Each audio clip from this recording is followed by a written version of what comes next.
Friends, welcome to my channel. ఈరోజు నేను 600 ఏళ్ల నాటి ప్రాచీన శ్రీకృష్ణుని దేవాలయం గురించి చెప్పబోతున్నాను. ఈ దేవాలయం నెల్లూరుకు 100 కిలోమీటర్స్ దూరంలో ఉన్న ఉదయగిరి పట్టణంలో ఉంది. అండ్ ఇది కడప నుండి కూడా 100 కిలోమీటర్స్ దూరం వస్తుంది. ఇప్పుడు చూపిస్తుంది ఒరిస్సాలో ఉన్న ఉదయగిరి గురించి. చూడండి, సేమ్ ఆర్కిటెక్చర్ ఎలా ఉందో. మధ్యలో ఒరిస్సాలోని ఉదయగిరి ఎందుకు వచ్చిందా అనేది వీడియో చివరిలో చెప్తాను, చివరి వరకు చూడండి. Let's get in to the video. ఇదే నేను చెప్పబోయే 600 ఏళ్ల నాటి ప్రాచీన శ్రీకృష్ణుని దేవాలయం. ఇది 100 స్క్వేర్ ఫీట్ ఏరియా ఆక్యుపై చేసి ఉంది. ఇది ఓపెన్ ఎంట్రన్స్ అన్నమాట. చూడండి, ఇది ఆర్కియాలజికల్ సర్వే ఆఫ్ ఇండియా ఆధ్వర్యంలో ఉంది కాబట్టి లాక్ వేసి ఉంది. మనం పోవడానికి పర్మిషన్ లేదు. అప్పుడప్పుడు దేవాలయ శాఖ వాళ్ళు ఓపెన్ చేస్తారు, అప్పుడు మాత్రం మనం లోపలికి వెళ్ళి చూడొచ్చు. లోపల ఈ విగ్రహం ఉండేదంట ఒకప్పుడు, కానీ ఇప్పుడు ప్రజెంట్ అక్కడ లేదు. ఆ హిస్టరీ గురించి మొత్తం ఈ వీడియోలో చెప్తాను. ఈ గుడి హిస్టరీలోకి వెళ్తే, ఉదయగిరి కోట ఒరిస్సాలోని గజపతులకు అధిపతి అయిన లంగూల గజపతి చేత 14వ శతాబ్దంలో నిర్మించబడింది. తర్వాత వాళ్ళు అలా పరిపాలిస్తూ ఉండగా 1509వ సంవత్సరంలో విజయనగర సామ్రాజ్యానికి రాజు అయిన శ్రీకృష్ణదేవరాయలు 18 నెలలు ఉదయగిరి కోట కోసం పోరాడారు. ఒరిస్సాలోని గజపతుల చేత పోరాడి 18 నెలల తర్వాత ఉదయగిరి దుర్గాన్ని కైవసం చేసుకుంటాడు. అతను అలా 1512వ సంవత్సరంలో ఉదయగిరి కోటను జయిస్తాడు. తర్వాత ఈ శ్రీకృష్ణ దేవాలయంలో అతి ప్రాచీనమైన శ్రీకృష్ణ విగ్రహం ఉండేదన్నమాట. ఆ విగ్రహం చాలా బాగుండేది చూడడానికి. అందుకని శ్రీకృష్ణ దేవరాయలు ఇంత మంచి విగ్రహం ఇక్కడ ఉండకూడదు అని చెప్పి విజయనగర సామ్రాజ్యానికి రాజధాని అయిన హంపీలో తీసుకెళ్లి అక్కడ ఉండే దేవాలయంలో ప్రతిష్ఠిస్తాడు. ప్రతిష్ఠించిన తర్వాత రోజు అక్కడ నిత్యం పూజలు చేస్తూ ఉంటాడు. ప్రస్తుతం ఆ విగ్రహం అక్కడ హంపీలో కూడా లేదు. ప్రస్తుతం అది చెన్నై మ్యూజియంలో ఉందని తెలుస్తుంది.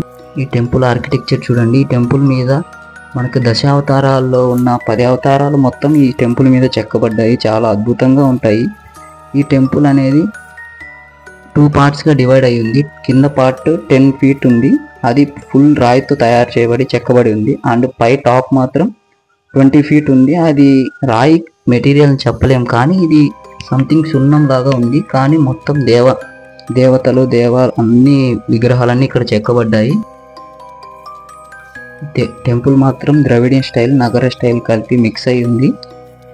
Lower part and upper part 2 పార్ట్స్గా డివైడ్ అయ్యింది. లోయర్ పార్ట్ మాత్రం ఫుల్ రాయితో అద్భుతంగా చెక్కబడి ఉంది. దీని మీద విగ్రహాలు అన్నీ చూపిస్తాను చూడండి. మొత్తం 600 ఏళ్ళు అయినా ఇప్పటి వరకు చెక్కు చెదరకుండా ఈ టెంపుల్కి ఎటువంటి మరమ్మతులు జరగలేదు. కానీ ఏమంటే ఇక్కడ ఇనుప గేట్ మాత్రం వాళ్ళు ఆర్కియాలజికల్ సర్వే వాళ్ళు పెట్టారంతే, అంతకుమించి ఇంకేం మరమ్మతులు జరగలేదు. ఇక్కడ చూడండి ఎంట్రన్స్ ఎలా ఉందో, 2 ద్వారపాలకులతో. అండ్ మీకు పైకి వెళ్ళేసి టాప్ వ్యూ చూపిస్తాను చూడండి. ఫస్ట్ పార్ట్ ఎక్కేసాను. టాప్ వ్యూ చూడండి ఎలా ఉంది. ఈ టాప్ ఎంత హైట్ ఉందంటే 20 ఫీట్ హైట్ ఉంది. చూపిస్తాను చూడండి.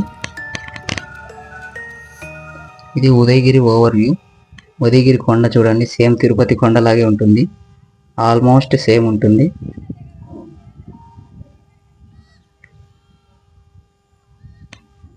టెంపుల్ హైట్లో ఉండడం వల్ల మనకి ఆల్మోస్ట్ ఉదయగిరి కనిపిస్తుంది. చివరిలో చెప్తానన్నాను కదా, ఒరిస్సాలోని ఉదయగిరి మధ్యలో ఎందుకు వచ్చిందని. మన నెల్లూరులో ఉన్న ఉదయగిరికి ఎంత హిస్టారికల్ బ్యాక్గ్రౌండ్ అయితే ఉందో, అంతే హిస్టారికల్ బ్యాక్గ్రౌండ్ ఒరిస్సాలో ఉన్న ఉదయగిరి కూడా ఉంది. సేమ్ ఆర్కిటెక్చర్ ఆఫ్ స్టైల్ ఇక్కడ 2 చోట్ల మనం చూడొచ్చు. ఎందుకంటే ఒరిస్సాలోని గజపతులే అక్కడ 2 చోట్ల టెంపుల్ ఆర్కిటెక్చర్ చేశారు. అండ్ 2 చోట్ల వాళ్ళే పరిపాలించారు కాబట్టి సేమ్ ఉంటాయి 2 చోట్ల కూడా. అందుకని మధ్యలో ఒరిస్సాలో ఉదయగిరి వచ్చిందనమాట. ఇది కోనేరు అండి. ఈ టెంపుల్కి 100 మీటర్స్ దూరంలోనే కోనేరు ఉంటుంది చూడండి. కోనేరు ఇప్పుడు వర్షాలు పడడం వల్ల ఫుల్ వాటర్ వచ్చాయి, అది కూడా చాలా లోతుగా ఉంటుంది. అది కళ్యాణ మండపం, అవి కూడా చాలా 600 ఏళ్ల నాటివి. ఆ కోనేరులో స్నానం చేసి ఆ కళ్యాణ మండపంలో ఇంత ముందు ప్రాచీన కాలం అప్పుడు పెళ్ళిళ్ళు జరిగేవంట. అవి కూడా ఇంకో పార్ట్ వీడియో చేస్తాను.